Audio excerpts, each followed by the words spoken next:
অবশেষে এতদিনের অপূর্ণ স্বপ্নটাকে আজ পরিপূর্ণ করেই ছাড়লাম। আসসালামু আলাইকুম, কেমন আছেন সবাই? সাবিয়াস হ্যান্ডক্রাফট থেকে আমি সাবিয়া আছি আপনাদের সাথে নতুন একটা ভিডিও নিয়ে হাজির হয়েছি।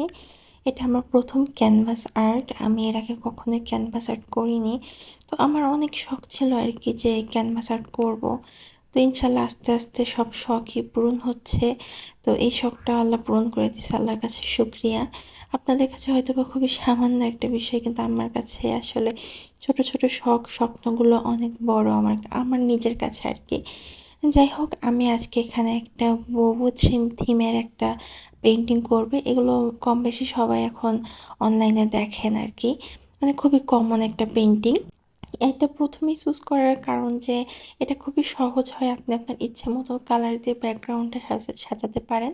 তো আমি আমার ইচ্ছা মতো রং দিয়ে বিভিন্ন শেপের রং করে নিচ্ছি। প্রথমে বেগুনি কালার দিছি, তারপরে হচ্ছে কমলা কালার দিছি, আর এখন সবুজ কালারের দেওয়ার পরে এখন এখানে একটা হলুদ কালার দেব।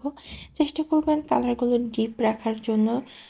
ডিপ রাখলে আমার কাছে ভালো লাগে, জিনিসটা আরও ফুটে ফুটে ওঠে আর কি।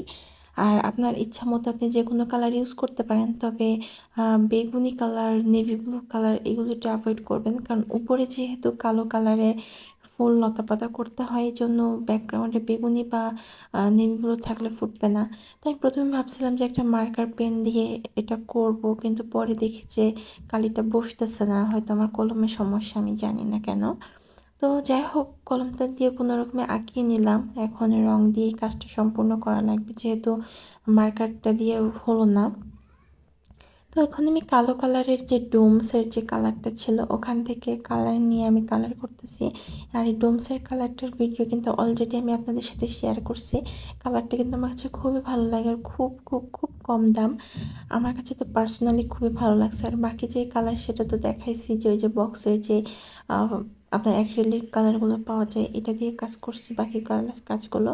তো এখন পাতাগুলো আমি সবগুলো কমপ্লিট করে নিচ্ছি, আর দুইটা পাতা আছে, এই দুইটাও কালার করে নিব, তারপরে আপনাদের সাথে ফাইনাল লুক শেয়ার করব। আমি আসলে ক্যামেরা হাতে নিয়ে কাজ করতে একটু আনকমফোর্টেবল ফিল করছিলাম, এই জন্য অফ ক্যামেরাতে পাতাগুলো করে নিয়েছি। পাতাগুলো করা কিন্তু খুবই সহজ, আপনারা ভিডিওটা দেখলেই বুঝতে পারবেন। মানে ফুল পেন্টিংটা করা খুবই সহজ। আর এই যে আমার কাছে ফুলগুলো ছিল, আমার দুলাভাই আমার রাগ ভাঙানোর জন্য এগুলো দিছিল আমাকে। তো সেটা এখন শুকিয়ে পাতাগুলো পাপড়িগুলো ঝরে যাচ্ছে, ভাবলাম যে এটা দিয়ে কিছু একটা করি। তো এই যে আমার পেন্টিংয়ের এন্ট্রি এটা এভাবেই করছি। এটা নিয়ে আমি একটা রিলস আপলোড করছি আপনাদের সাথে, আপনারা দেখে নেবেন সেটা। তো আমার পেন্টিং আপনাদের কাছে কেমন লাগলো কমেন্ট করে জানাবেন, আর যদি সাপোর্ট পাই ইনশাল্লাহ নেক্সট আরও অনেক কিছু শেয়ার করবো আপনাদের সাথে।